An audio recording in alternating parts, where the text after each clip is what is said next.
Jaci Velasquez had #1 hits, platinum albums, Grammy nominations, and almost as quickly as she shot to stardom, she lost it all. Her record label, her reputation, even her marriage. Take a look.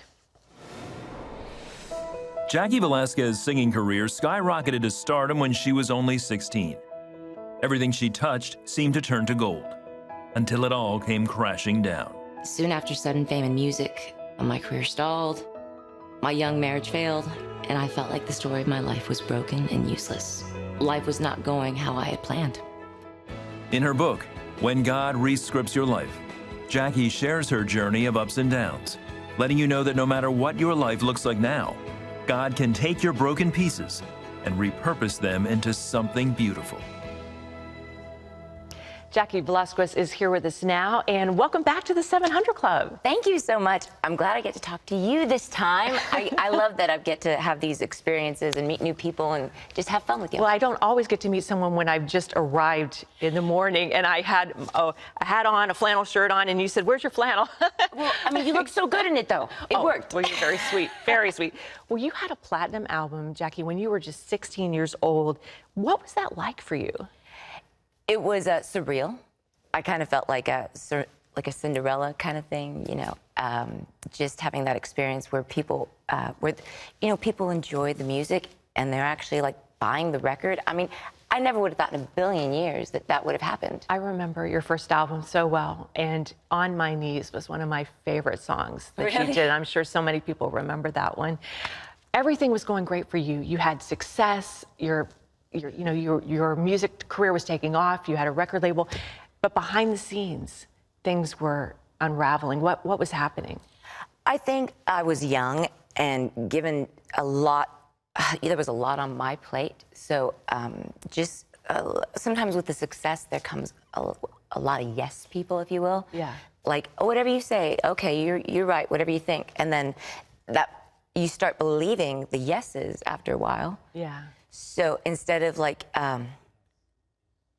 really seeking out the wisdom of the elders, and then when you do seek out that wisdom, sometimes we're stubborn in our youth. We don't want to listen to it because we think we know better. But I think that for me, I had chosen to do a film called Chasing Poppy back in 2000.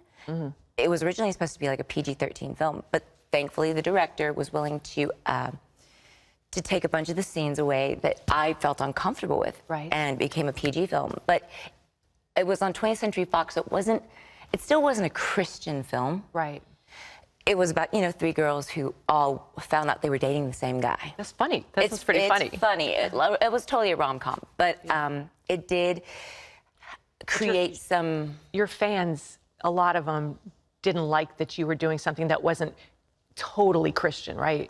The fans and some of the industry as well just didn't, like a lot of people kind of canceled events that I was on. That really, really hurt you, didn't it? Oh, it was very difficult for me because I felt like, hey, I thought we were a community and now I'm an outsider kind of feeling. And at the same time, your first marriage had unraveled. Well, actually, the way it went down was I made a poor mistake by choosing to do the film. But we all make mistakes. And the problem was I tried to go in there and fix the mistake that I had made by making another mistake. So at times, I think in life, we try to DIY our mistakes. You thought you could get your reputation back by getting married and being... And seeming like, hey, the perfect Christian woman. She's safe. She's grown up. So I DIY'd one mistake with another mistake and got divorced a year and a couple months later. And then after that whole ordeal, I decided to run away. The only problem with running away is you still take you with you. Right. Well, how did God rescript your life? Your book is called, and I love this title because it's so true, When God Rescripts Your Life. How did God turn it all around? Oh, my goodness. How hasn't he turned it around? I feel like he's constantly in the business of rescripting our stories and rescripting our lives. Sometimes it's based on the poor choices we've made. He is going to redirect the path and make lemonade out of lemons. Romans 8:28. Exactly. All things work together for good. Those who are in Christ. Yes. Also, at times, we have this idea, this concept, and this plan, these dreams, that at times we confuse with God's calling. Our dreams, God's calling. Our vision, God's calling. So I think a lot of times, like for me, he rescripted some of my choices, poor choices, and he also rescripted some of the things in my life that I didn't really see coming. Like our oldest son, Zealand, he just turned 12. He is on the spectrum for autism, but and this was something you didn't script. You didn't script having an autistic child. That's not the plan I had.